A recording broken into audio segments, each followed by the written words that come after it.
Okay, so let's say you want to use this. You just go to your templates, or template. Mind the stuff that I have.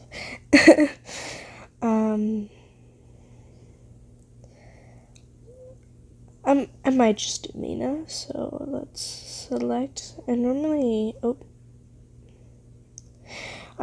make my own.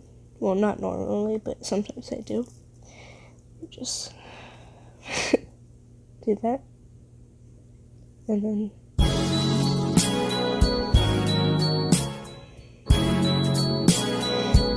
you can do export.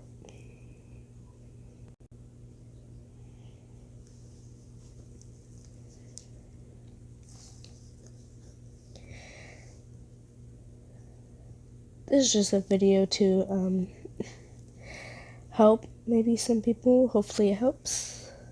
And then you go to other if you want to post it on YouTube.